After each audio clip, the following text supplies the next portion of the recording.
Rock 100.5 KATT. I am Cameron Buchholtz here at Rocklahoma 2022 with Dave Mustaine of Megadeth. How's it going, Dave? It's going good. How are you? Doing well, doing well. First off, congratulations on the new record. Just came out 2 days ago, The Sick, the Dying, and the Dead. How do you feel 2 days in after releasing it? It's really exciting for us. The reception has been terrific. The band is super excited. Our families are excited, because it really, by the way, thanks for having me on the show. Oh, no, absolutely, man. Thank you. I'm stoked to be talking to you. It's a beautiful day here today, too. It is, other than the heat, but, Yeah. It is a little smarmy, Indeed. little warm.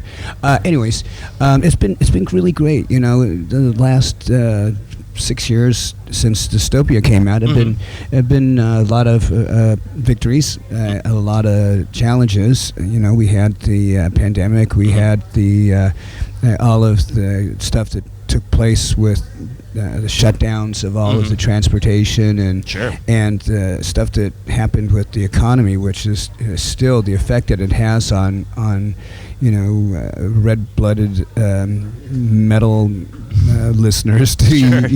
We're getting crushed with the economy right now, and so that's another thing that was really tough with all of the shipments that weren't taking place, and then of course me getting cancer, and granted I beat that, but it did take a little while. Of course, yeah. And it was right smack dab in the middle of making the record, so. But I'm here I'm on the other side of it all, victorious and happy, and I think we made a great record. Indeed, man. I know we're playing the hell out of Soldier On right now, and Thanks. It's a fantastic track. And, Thank you. What do you think the effects that cancer had on the record? Because that's obviously a lot to physically be going through, but also mentally. I imagine it was a big thing to have to deal with that. Well, I only really had 2 days that were bad per se. 2 days where I had gotten sick from the treatment. Everything else, it was kind of so. But we still managed to get into the studio and work all of the days that we were scheduled. And I had thought that I was going to lose weight and that my hair would fall out, and I thought the worst, but I had a great medical team. I prayed and prayed and prayed and prayed, and I had a lot of people out there that were supportive for me. I did everything that the doctors said to do, dietary, rest, everything. And the funny thing was, I spoke to my friend Bruce Dickinson, and he had the same thing, and he had said that he felt that he sang better now, and I thought, wow, how is that possible? And I have to tell you, after going out and singing, it seems like, not that I sing better, but that what was making me not sing as good is gone now. Gotcha. That makes sense. sense. Does that make sense? Yeah, Yeah. Totally. Just the healthier lifestyle you had to do to beat the cancer it makes sense. It would have positive effects continuing going forward.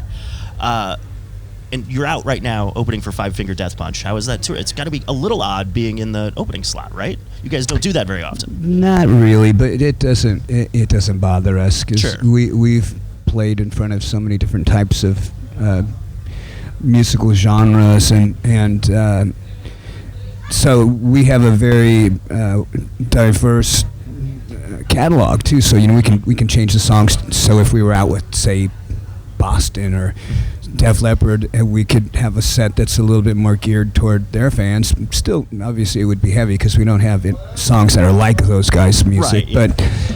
But and in the same token, we could go out back in the day when Motorhead was still playing, and we could go out and have a set that would be perfect for playing with Motorhead. That's a really great.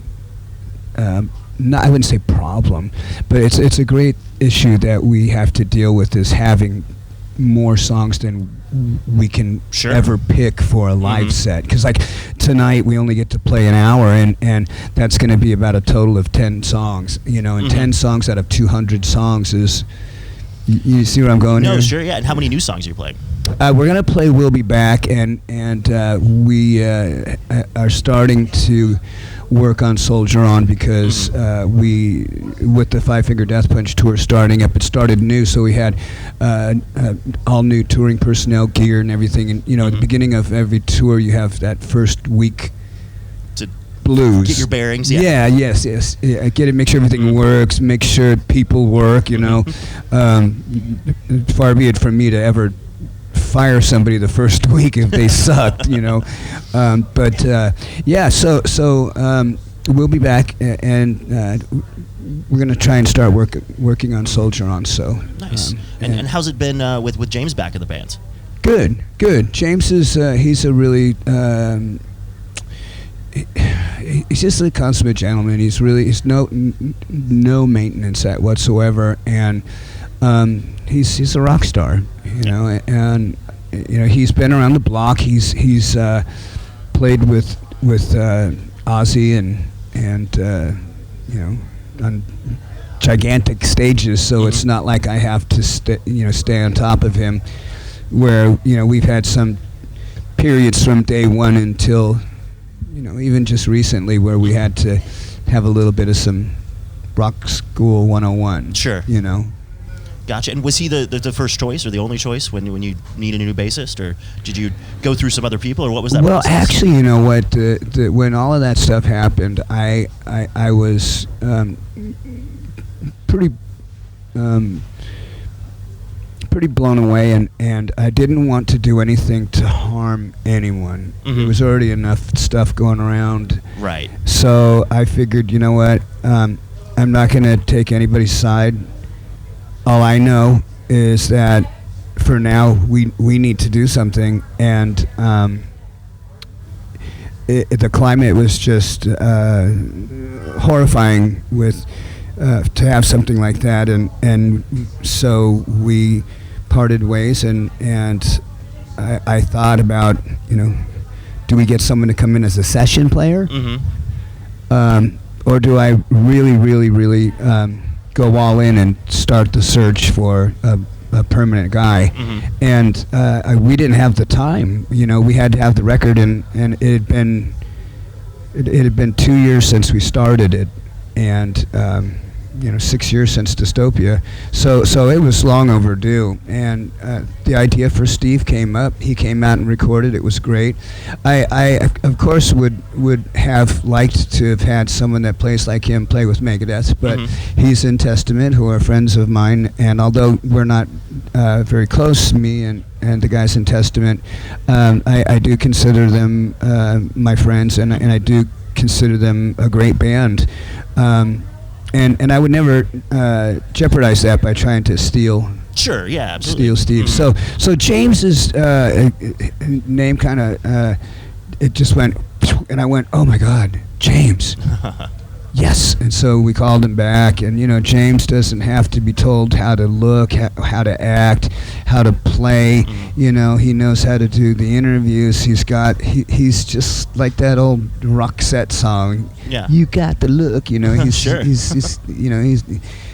He's been to Megadeth camp. He's been to the top of the mountain with me and with Ozzy, and what more needs to be said? Well, awesome, man. Well, I very much appreciate the time. You're welcome. You're welcome. The record's great, and looking forward Thanks. to seeing you tonight, man. It's going to be fun if we don't all sweat to death before exactly, yeah. But there's beer and water, so we'll be all right.